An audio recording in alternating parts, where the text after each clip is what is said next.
जय हिंद साथियों। आज के इस सेशन में हम Bihar civil court clerk, court reader, stenographer और प्यून के लिए हिंदी का सेट प्रैक्टिस करेंगे। ठीक है, इसमें आपका इससे पहले की कई और सेट प्रैक्टिस करा दिया गया है, जिसका कि चैनल के डिस्क्रिप्शन बॉक्स में लिंक दे दिया गया है, तो आप वहां से उन वीडियो को देख सकते हैं। और ये आज का जो टेस्ट सीरीज है, ये टेस्ट सीरीज नंबर 5 है। तो आइए चलते हैं बिना किसी देरी के सवाल की ओर। इसमें पहला सवाल बोला गया है, हिंदी वर्णमाला में कितने व्यंजन होते हैं। ठीक है, तो इसका राइट आंसर है आपका 33, ऑप्शन डी सही है। अगर आपसे पूछा जाता हिंदी वर्णमाला में कितने स्वर हैं, तो आपको बताना है 11। ठीक है, कभी कभी आप देखे होंगे कुछ बुक में स्वरों की संख्या 13 भी लिखी होती है और व्यंजनों की संख्या 35 लिखी होती है। ठीक है, तो ये दोनों भी सही है। इसके बारे में भी आप जान लीजिए कि स्वर जो है 13 की संख्या कब होती है और 11 कब होती है। ठीक है, वैसे अधिकांशतः सवाल जब पूछा जाता है तो उसमें स्वरों की संख्या अगर पूछा जाए तो 11 ही जवाब देते हैं। ठीक है, जब ऑप्शन 13 हो तब हम बताते हैं। तो उस समय क्वेश्चन किस तरह से रहेगा, उस समय क्वेश्चन पूछा जाएगा कि हिंदी वर्णमाला में स्वरों की कुल संख्या कितनी है। वहाँ पे एक वर्ड आ जाएगा कुल। ठीक है, तब हो जाएगा आपका आंसर कितना, 13। कुल जब पूछेगा तब हो जाएगा आंसर स्वरों की संख्या कितना हो जाएगा, 13। अगर व्यंजन वर्णों की कुल संख्या अगर पूछा जाए तब होगा 35। ये दोनों बातें हम जानते हैं कि ये कौन सा वर्ण है जिसके कारण इसकी संख्या में बढ़ोतरी है। पहले हम व्यंजन वर्णों में जान लेते हैं कि इसका देखिए, मूल वर्णमाला में हिंदी में जो है व्यंजन वर्ण 33 है और इसमें 2 वर्ण जो शामिल होता है वो आपका होता है अढ़, अढ़। ठीक है, ये 2 वर्ण शामिल होता है तब इसकी संख्या 35 हो जाती है। ठीक है, एक होता है आपका, जैसे इससे हम 2 उदाहरण बनाते हैं।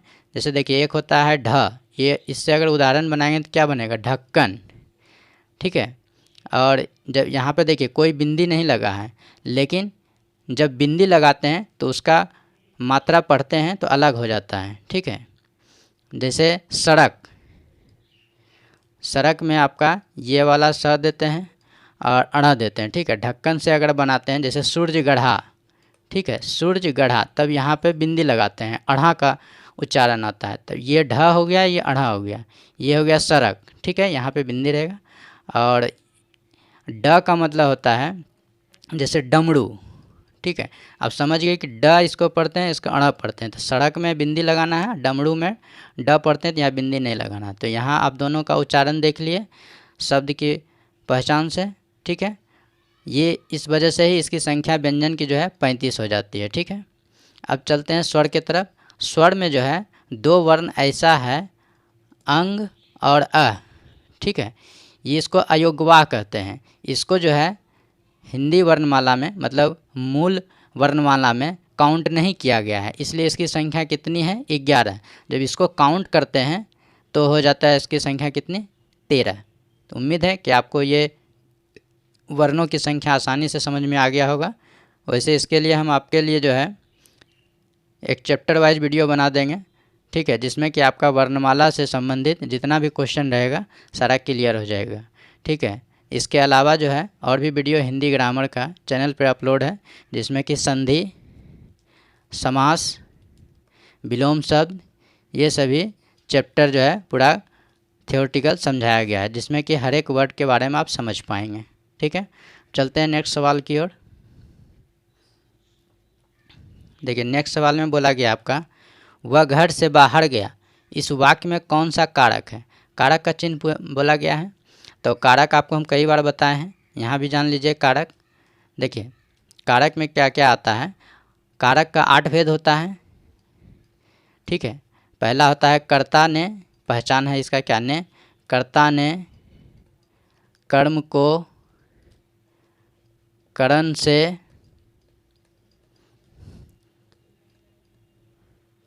संप्रदान को के लिए, इसमें 2 ठो वर्ण आता है पहचान के लिए। ठीक है, को के लिए, अपादान से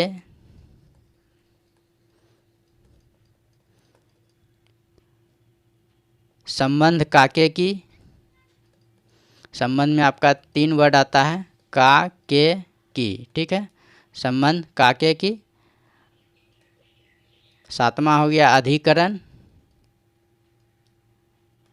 अधिकरण में होता है मैं पर संबोधन। 8वां हो गया आपका संबोधन। संबोधन में होता है हे, अरे, ओ जी, ठीक है, ये सभी होता है। तो आप 8 का पहचान जान गए। तो यहाँ बोला गया आपका वह घर से बाहर गया, से है। देखिए यहाँ पे करण में भी आपका से आया है और आपका यहाँ पर देखेंगे आपादान में भी से आया है। तो दोनों से का अलग अलग अर्थ है।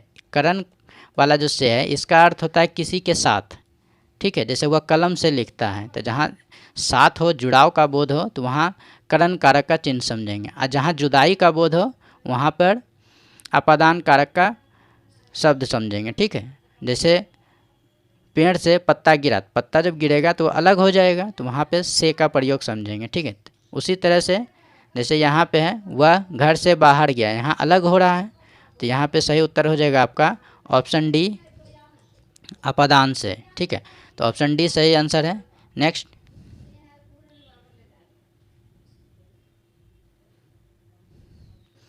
देखिए इसमें बोला गया आपका घरों पानी पड़ जाना मुहावरे का सही अर्थ कौन सा है। तो इसका अर्थ होता है लज्जित होना। तो ऑप्शन सी जो सही है यही आपका राइट आंसर है। नेक्स्ट, इसमें बोला गया आपका नीचे दिए गए विकल्पों में से कृपण शब्द का विपरीतार्थक शब्द कौन सा है, ये आपको बताना। तो कृपण का अर्थ क्या होता है आपका कंजूस, ठीक है। तो कंजूस का उल्टा क्या हो जाएगा दाता, अर्थात दानी जिसको कहते हैं। तो ऑप्शन ए राइट आंसर हो जाएगा, ठीक है। साधु का उल्टा जानते हैं क्या होता है, चोर होता है, ठीक है। देखिए अपकृत का अर्थ होता है टेढ़ा मेढ़ा, ठीक है। नेक्स्ट, इसमें देखेंगे बोला गया है जिसका अंग तंदुरुस्त ना हो उसके लिए प्रयोग शब्द निम्नलिखित में से कौन सा है, ठीक है। तो इसको क्या कहेंगे, विकलांग कहेंगे, ठीक है। तो जिसका अंग सही नहीं होता उसको क्या कहते हैं, विकलांग कहते हैं। तो राइट आंसर हो गया आपका ऑप्शन ए अपकृत। समझ गए, टेढ़ा मेढ़ा होता है लेकिन इसका ये पर्यायवाची नहीं है। तो असमर्थ समझ रहे हैं, साधु आप समझ रहे होंगे। नेक्स्ट, देखिए इसमें बोला गया है कार चलाने से पूर्व पिताजी ने उसे सावधानी बरतने का खाली स्थान दिया। क्या दिया, परामर्श दिया, शिक्षा दिया, ज्ञान दिया, प्रशिक्षण दिया। तो यहाँ पे देखिए टेक्निकल चीज़ है कार चलाना, ठीक है। तो यहाँ पे जो सही आंसर हो जाएगा आपका ऑप्शन डी सही आंसर हो जाएगा, प्रशिक्षण दिया, ठीक है। नेक्स्ट, देखिए इसमें बोला गया है कीर्ति शब्द का समानार्थी कौन सा है, ठीक है। इस कीर्ति का अर्थ होता है उपादान। उपादान मतलब रचना जिसको कहते हैं, ठीक है, जहाँ उत्पादन होता है, ठीक है, या बनावट या बनाना, ठीक है। तो ये सब इसका समानार्थी शब्द है। तो यहाँ पे कीर्ति का समानार्थी शब्द हो जाएगा आपका ऑप्शन डी रचना, ठीक है। देखिए यहाँ पे जो ऑप्शन सी लिखा हुआ है इसको भी हम कीर्ति पढ़ते हैं, लेकिन इस कीर्ति का अर्थ होता है यश, ठीक है, गाथा जिसको कहते हैं। जैसे महात्मा गांधी का गाथा दुनिया में गाया जा रहा है या उसका यश चलता है, तो वहाँ जो है कीर्ति का अर्थ समझेंगे, ठीक है। और इस कीर्ति का अर्थ होता है कुछ पुस्तक वगैरह लिखा है तो उसकी वो रचना बताता है। अब दोनों कीर्ति समझ गए। नेक्स्ट, देखिए इसमें बोला गया आपका संयुक्त शब्द का विलोम कौन सा है। तो इसका सही आंसर है आपका एकाकी, ठीक है। राइट आंसर हो जाएगा आपका ऑप्शन सी, ठीक है। अकेला का विलोम शब्द होता है दुकेला, ठीक है। तो इसमें आप कंफ्यूज नहीं करेंगे, दोनों चीज़ों को आप ध्यान में रखेंगे। नेक्स्ट, देखिए इसमें बोला गया आपका नीचे दिए गए विकल्पों में से तत्सम शब्द का चयन कीजिए। तो तत्सम किसे कहते हैं, जिसका कि संस्कृत में सेम अर्थ होता है, ठीक है। तो तत्सम मतलब संस्कृत वाला शब्द खोजना है, और जब तद्भव बोला जाए तो आपको हिंदी शब्द खोजना है। तो यहाँ तत्सम बोला गया है तो तत्सम मतलब संस्कृत शब्द खोजेंगे। तो यहाँ पे संस्कृत शब्द ऑप्शन डी है आश्चर्य, यही आपका राइट आंसर है। नेक्स्ट, यहाँ पे देखेंगे 10 नंबर सवाल में दोस्तों यदि आप मेरे चैनल पर नए हैं तो चैनल को ज़रूर सब्सक्राइब कर लीजिए, क्योंकि इस पर कंपटीशन संबंधित सेट प्रैक्टिस कराया जाता है। तो आने वाले आपके हर एग्ज़ाम के लिए सेट प्रैक्टिस कराया जाएगा। फ़िलहाल में आपके लिए क्लर्क, प्यून, कोर्ट रीडर और स्टेनोग्राफर का सेट प्रैक्टिस किया जा रहा है, जिसमें कि सारे विषयों का सेट प्रैक्टिस हो रहा है। तो आप चैनल के डिस्क्रिप्शन बॉक्स में जाएंगे, वहाँ से आपको हर तरह का वीडियो मिल जाएगा, या फिर आप चैनल के प्लेलिस्ट में जाएंगे, वहाँ से आप सारे सेट को देख सकते हैं।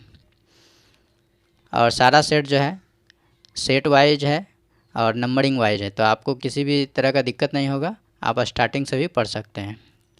देखिए यहाँ पे बोला गया है सवाल में, नीचे दिए गए विकल्पों में से तद्भव शब्द का चयन करना है। ठीक है, अभी जस्ट बताए थे तद्भव अगर कहा जाए तो हिंदी शब्द खोजना है। ठीक है, तो यहाँ पे हिंदी शब्द कौन सा है?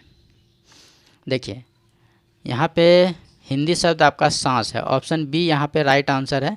इसका संस्कृत होता है श्वास। ठीक है, ये आपका क्या हो गया? तत्सम शब्द। और सांस क्या हो गया?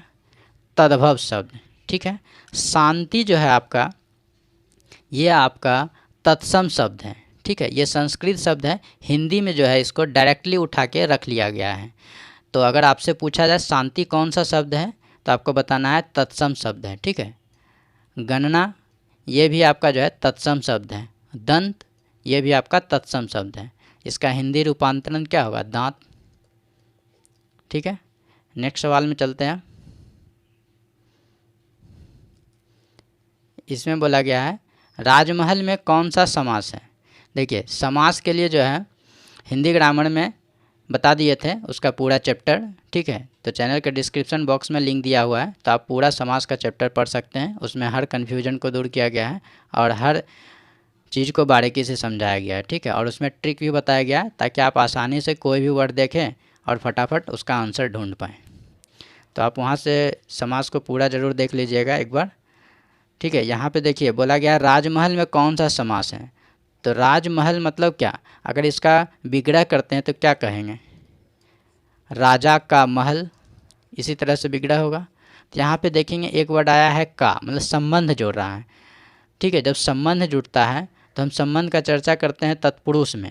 ठीक है, क्योंकि तत्पुरुष में ही कारक का चिन्ह दिखता है। तो यहाँ पे का आया है तो कारक का चिन्ह है संबंध का। अभी तुरंत ऊपर में बताए थे संबंध काके की, तो यहाँ पे सही आंसर हो गया आपका क्या? तत्पुरुष समास।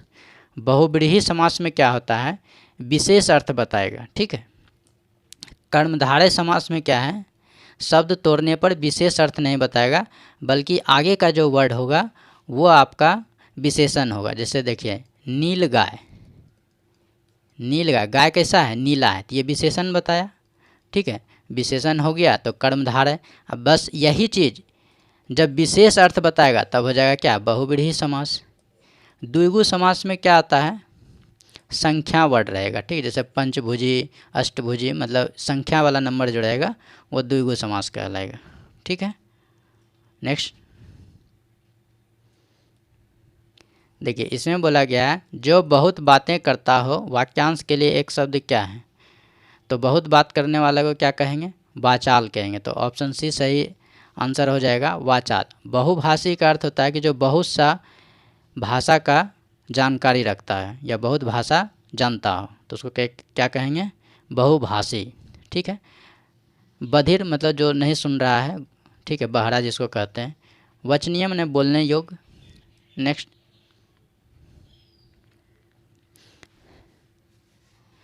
देखिए इसमें बोला गया आपका वह स्त्री जिसे पति ने त्याग दिया हो, वाक्यांश के लिए एक शब्द दीजिए।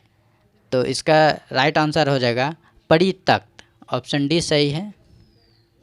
ठीक है, नेक्स्ट इसमें बोला गया है नीचे दिए गए विकल्पों में से पर्यायवाची शब्द छांटना है। तरनी, तरनी का पर्यायवाची शब्द क्या होता है? सूर्य होता है। ठीक है, एक और तरनी होता है इस तरह से तर न दीर्घीकर। इसमें देखिए अंतर क्या है? दीर्घीकर और यहाँ है आपका हर्षीकर। जब इस तरह से लिखा हो तब इसका पर्यायवाची शब्द क्या हो जाएगा? ना हो जाएगा। ठीक है, तो दोनों में आपको ध्यान रखना है कि लिखा किस तरह से गया है। हर्षीकर है तब सूर्य होगा पर्यायवाची शब्द, और जब दीर्घीकर होगा तब ना होगा। ठीक है, नेक्स्ट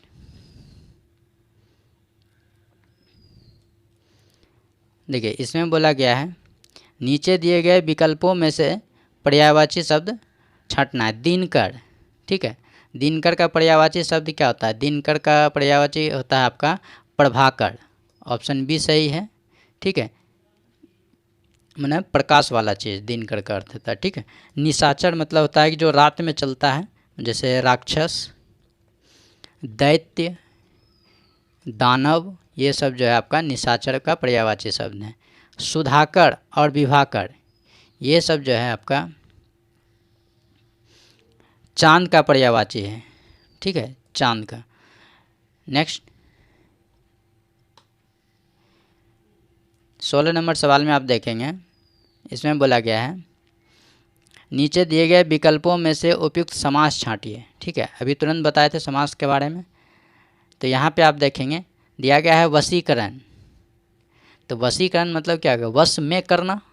तो यहाँ पे आया कौन सा वर्ड पहचान में? वश में करना, ठीक है। तो यहाँ में आया, तो में किसका पहचान है? अधिकरण का पहचान है। अधिकरण मतलब कारक का चिन्ह में आप देखे होंगे में पर, अभी तुरंत ऊपर में बताए थे, यहाँ पर में आया, तो में किस में आता है? तत्पुरुष में। तो कारक का कोई भी चिन्ह दिखे तो वो आपका हो जाएगा तत्पुरुष समास, ठीक है। अगर आपसे और भी गहराई में पूछे कि तत्पुरुष में भी कौन सा है, तब आप बताएंगे क्या? अधिकरण तत्पुरुष समास, ठीक है। द्विगु में संख्यावाची वर्ड आएगा। कर्मधारय में आगे वाला वर्ड क्या होगा? विशेषण होगा। बहुव्रीहि में विशेष अर्थ बताएगा। एक होता है अव्ययी भाव समास, इसके बारे में भी जान लीजिए। अव्ययी भाव समास में क्या आएगा? यथा, भर, यावत, प्रति, ये सब वर्ड रहेगा तो अव्ययी भाव समास होगा। जैसे यथाशक्ति, भर से बन जाएगा भरपेट, ठीक है, प्रति से हो जाएगा प्रतिदिन, ठीक है। यही सब कुछ वर्ड आएगा जिसमें कि ये सब आपका आगे में लिखा होगा, तो वो सब समझ जाइएगा कि अव्ययी भाव समास है। एक होता है आपका द्वंद्व समास, ठीक है। इसमें क्या आएगा कि हाइफन वाला आएगा, जैसे भाई बहन, ठीक है, इसका मतलब हुआ कि भाई और बहन, यहाँ पे और का चिन्ह छिपा रहता है। नदी, नाला, हंसना, रोना, इस सब तरह का वर्ड जो भी मतलब सहचर वर्ड रहेगा वो आपका हो जाएगा द्वंद्व समास, ठीक है। नेक्स्ट इसमें देखिए बोला गया है नीचे दिए गए विकल्पों में से उपयुक्त समास छांटिए। दशानन, दशानन का अर्थ क्या होता है? रावण, ठीक है, जिसका 10 सिर है। तो इस अनुसार से सही उत्तर हो जाएगा आपका बहुव्रीहि समास, ठीक है। लेकिन यहाँ पे आप देखेंगे एक द्विगु समास भी है, इसका क्या पहचान है? कि संख्यावाची होना चाहिए। तो आप कहेंगे ये भी आंसर सही हो सकता है। बिल्कुल ये भी आंसर सही हो सकता है, लेकिन ये कब आंसर सही होगा इसके बारे में आप जानेंगे। देखिए पहले तो आपका जो वर्ड दिया गया है उसको आप तोड़ेंगे, अगर विशेष अर्थ निकलेगा तो वही हमारा राइट आंसर होगा। तो यहाँ पर ऑप्शन भी आपका बहुव्रीहि दिया गया है, तो यहाँ पर राइट आंसर आपका ऑप्शन सी बहुव्रीहि समास ही होगा। लेकिन जब ये ऑप्शन नहीं होता यहाँ पे, तब हम इसका राइट आंसर ऑप्शन बी मानते हैं, द्विगु समास, ठीक है। आप समझ गए, जब दोनों ऑप्शन हो तो बहुव्रीहि को ज़्यादा उपयुक्त मानते हैं, जब ना दिया रहे तब द्विगु समास को हम मानेंगे आंसर, ठीक है। नेक्स्ट इसमें देखिए संधि विच्छेद से बोला गया है, सवाल है पित्रादेश, ठीक है। तो संधि विच्छेद में भी आपको हम जो है पढ़ा चुके हैं हिंदी ग्रामर में, आप वहाँ से देख लीजिएगा, ठीक है। यहाँ तो संधि विच्छेद ही पूछा गया है, तो उसमें डिटेल बताया गया है कि संधि में भी बहुत सारा संधि होता है। जैसे स्वर संधि में भी 5 संधि होता है, दीर्घ, गुण, वृद्धि, यन, अयादि। तो इस सब का ट्रिक हम बता दिए हैं कि आप देखेंगे फटाक से जवाब दे देंगे, ठीक है। तो यहाँ पे आसान है, पित्रादेश, पित्रादेश का संधि विच्छेद क्या होगा? पितृ जोड़ आदेश, मतलब पिता का आदेश। तो ऑप्शन बी सही हो जाएगा। नेक्स्ट इसमें देखिए बोला गया आपका गिरीश का संधि विच्छेद करना है। पहले तो आप जानिए कि सही रूप से इस तरह से लिखा जाता है, ठीक है। तो यहाँ वाला तो पहले ही गलत हो गया, तो इसका सही संधि विच्छेद क्या हो जाएगा? ऑप्शन बी गिरी जोड़ इस, ठीक है। यहाँ पे हर सही है और यहाँ पे दीर्घई है। कभी कभी इनसे पूछ लिया जाएगा कि किस तरह का वर्ड बनेगा, तो आपका दीर्घई बनेगा, ठीक है। तो इन सभी बातों को भी आप ध्यान रखेंगे। तो ये सब चीज़ बताया गया है संधि विच्छेद के वीडियो में, तो आप चैनल के प्ले लिस्ट में जाएंगे, वहाँ आपको सारा चीज़ मिल जाएगा, ठीक है। नेक्स्ट, यहाँ पे बोला गया है शुद्ध वर्तनी का चयन करना। यहाँ पे देखिए चिन्ह लिखा गया है, कौन सा चिन्ह सही है। देखिए ये आपका गलत है, दीर्घी कर दिया है, ये आपका सही है। सही जो है लिखा हुआ वर्तनी इस तरह से होता है चिन्ह, ठीक है। तो यहाँ पे आप समझ गए राइट आंसर कौन सा है, ऑप्शन बी है। ये हमारा हिंदी का 20 क्वेश्चन जो है समाप्त हो गया, ठीक है। अब आपके पास आएंगे नेक्स्ट क्लास में नेक्स्ट वीडियो के साथ, ठीक है। तो आप इस चैनल पर हर तरह का कंपटीशन का एग्ज़ाम रिलेटेड सेट प्रैक्टिस कर सकते हैं, ठीक है। अगर आपको कोई दिक्कत होता है तो आप कमेंट भी कर सकते हैं, या मेरा व्हाट्सअप नंबर है, आप वहाँ भी चैट कर सकते हैं। मेरा व्हाट्सअप नंबर है 9835611620, ठीक है। अब आपसे अलविदा लेते हैं। चैनल को लाइक और सब्सक्राइब ज़रूर कर दीजिए। नमस्कार, धन्यवाद।